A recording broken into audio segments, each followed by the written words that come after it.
یہ جو سوال کیا کرتے تھے، ان کا مقصد آخرت کے بارے میں جاننا اور اس کو ماننا نہیں تھا، بلکہ مذاق اڑانا ہوا کرتا تھا۔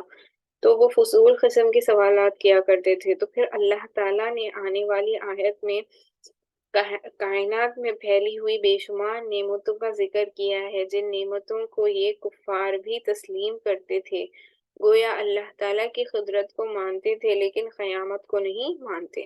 تو بہت ساری نعمتوں کا اللہ سبحانہ وتعالیٰ نے اس سورے میں ذکر کیا ہے، جس کو تمام لوگ مانتے ہیں اور تمام لوگ کے اس کو تسلیم کرتے ہیں۔ تو لیکن یہ جو کفار و مشرکین تھے، یہ قیامت کے دن کو نہیں مانتے تھے۔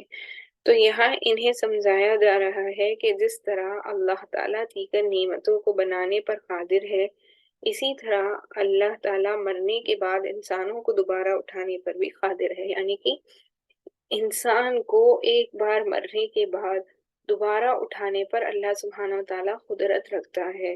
اس کو یہاں پہ بیان کیا گیا ہے۔ اگلی چیز جو اللہ سبحانہ وتعالیٰ نے یہاں پہ ارشاد فرمائی ہے وہ ہے متقین کا انجام، کہ متقین کا کیا انجام ہوگا، جو نیک ہیں، جو پرہیزگار ہیں، جو تقوی پرست ہیں، ان کا کیا انجام ہوگا۔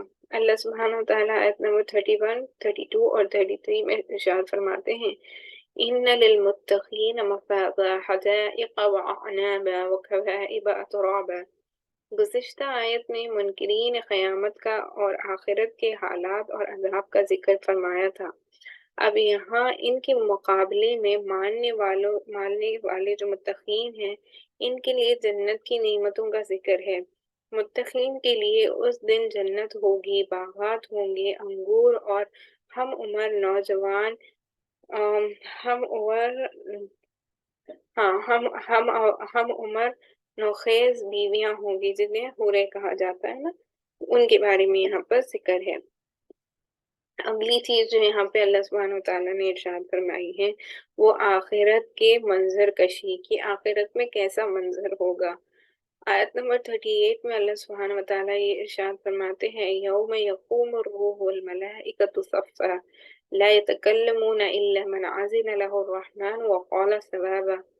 یہاں سے قیامت کے دن کی منظر کشی کی جا رہی ہے کہ آخرت میں کوئی انسان یا فرشتہ کسی کی سفارش کرنے کے لیے اللہ تعالیٰ کے سامنے بات نہیں کر سکے گا۔ ہاں، جس کو اللہ تعالیٰ اجازت دیں گے وہ بھی صرف درست بات کریں گے، یعنی جسے اللہ سبحانہ وتعالیٰ اختیار دے گا صرف وہی بات کر سکے گا، کوئی فرشتہ کوئی انسان کسی کی سفارش نہیں کر سکتا۔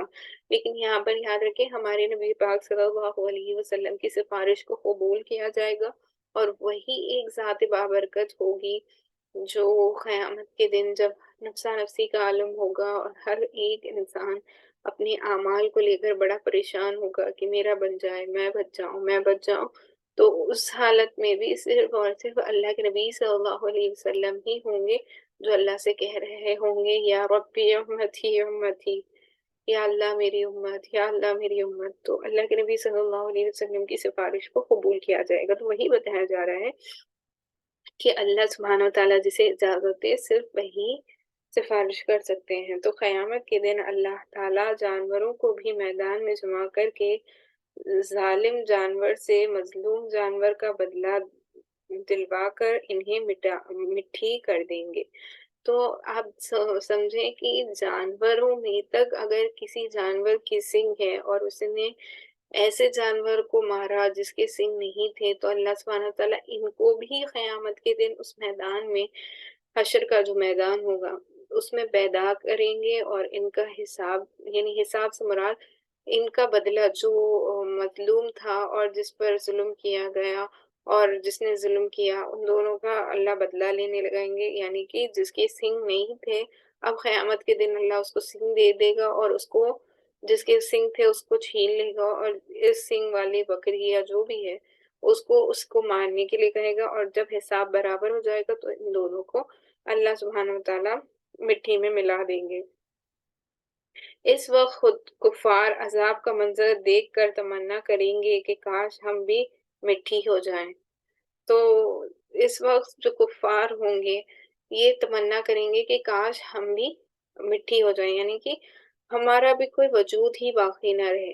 لیکن ایسا نہیں ہوگا، انسان نے جو بھی عمل اس دنیا میں کیا ہوگا، اس کا پورا پورا نعم البدل اسے آخرت میں دیا جائے گا۔ اگر اس نے اچھے اعمال کیے ہوں گے تو اسے جنت میں داخلہ ملے گا، اور اگر اس نے نیک اعمال نہیں کیے، یعنی برائی اور سرکشی، کفر اور اللہ کے ساتھ کسی کو شریک ٹھہرایا، تو پھر اسے وہاں پر پورا پورا عذاب دیا جائے گا، اور وہاں کے پچھتاوے سے کچھ ہونے والا نہیں ہے۔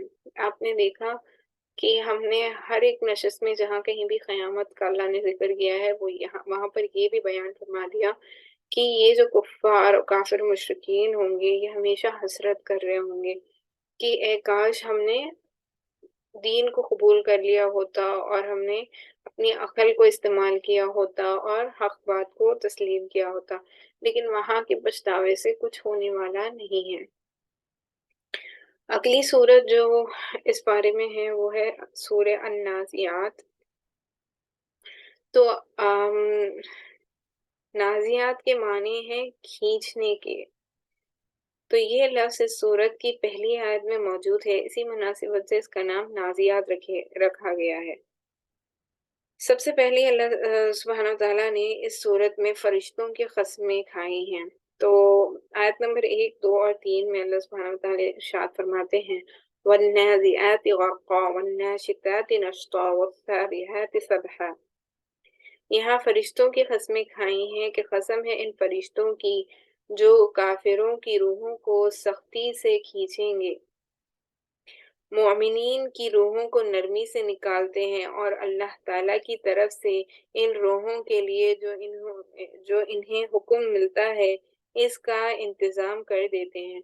تو جو نیک ہوں گے ان کی روح بڑی آرام سے، نرمی سے قبض کی جائے گی، اور جو بدکار ہوں گے، جو کفر اور شرک میں مبتلا ہوں گے، ان کی روحوں کو کافروں کی روحوں کو بڑی سختی سے کھینچا جاتا ہے۔ تو کیونکہ اس صورت میں روح کھینچنے کے بارے میں بیان کیا گیا ہے نا، اسی مناسبت سے سورہ کا نام والنازعات رکھا گیا ہے۔ تو یہ قسمیں کھا کر اللہ تعالیٰ بتانا چاہتے ہیں کہ انہی فرشتوں کے ذریعے ہم سور پھکوا کر انہی انسانوں کو دوبارہ زندہ کر دیں گے، ہمارے لیے یہ کام کوئی مشکل نہیں ہے۔ تو اللہ سبحانہ وتعالیٰ نے قرآن میں جگہ جگہ پر بیان فرمایا ہے کہ سور پھونکا جائے گا، ساری عالم کے لوگ نصف و نابود کر دیے جائیں گے، کوئی باقی نہیں رہے گا، صرف اور صرف اللہ سبحانہ وتعالیٰ کی ذات بابرکت باقی رہے گی۔ اس کے بعد دوبارہ اللہ سبحانہ وتعالیٰ تمام لوگوں کو زندہ کریں گے، اور پھر وہاں پر ہم تمام کا حساب و کتاب لیا جائے گا۔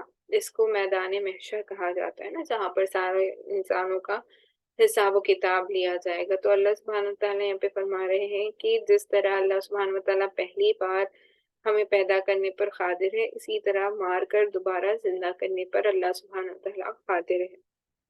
اللہ کے لیے اس میں کوئی مشکل نہیں ہے۔ اس کو یہاں بیان فرمایا گیا۔ اگلی چیز جو اللہ سبحانہ وتعالیٰ نے یہاں پہ ارشاد فرمائی ہے وہ ہے حضرت موسیٰ علیہ السلام کا قصہ اللہ نے بیان کیا ہے۔ تو آیت نمبر 15 اور آیت نمبر 16 میں اللہ سبحانہ وتعالیٰ ارشاد فرماتے ہیں حل اتاک حدیث موسیٰ اذ ناداہ ربہ بالواد المقدس طویٰ۔ حضرت موسیٰ علیہ السلام کو اللہ تعالیٰ نے نبوت عطا کر کے فرمایا کہ فرعون کے پاس جائیں، وہ سرکش ہو چکا ہے۔ تو فرعون نشانیاں دیکھ کر نہ مانا بلکہ مقابلے پر اتر آیا اور اپنے بارے میں کہا کہ میں تمہارا اعلی درجے کا پروردگار ہوں۔ فقال انا ربکم الاعلی، یہ جو آیت ہے یہی اس کا معنی ہے کہ اس نے یہ دعویٰ کیا کہ میں ہی اعلیٰ درجے کا پروردگار ہوں، معاذ اللہ، اس نے اپنے آپ کو خدا سے ملا دیا۔ اللہ تعالیٰ نے دنیا میں غرق ہونے کی صورت میں عذاب دیا، اور آخرت میں جہنم کی آگ ہوگی جس سے ان کو عذاب دیا جائے گا۔ پھر اللہ تعالیٰ نے اپنی قدرت کی عظیم نشانی آسمان، زمین، رات اور دن، پہاڑوں کا ذکر فرما کر آخرت کے منظر کشی کی ہے کہ آخرت میں کیسا منظر ہوگا۔ ہر چیز ریزہ ریزہ کر دی جائے گی، کوئی چیز باقی نہیں رہے گی۔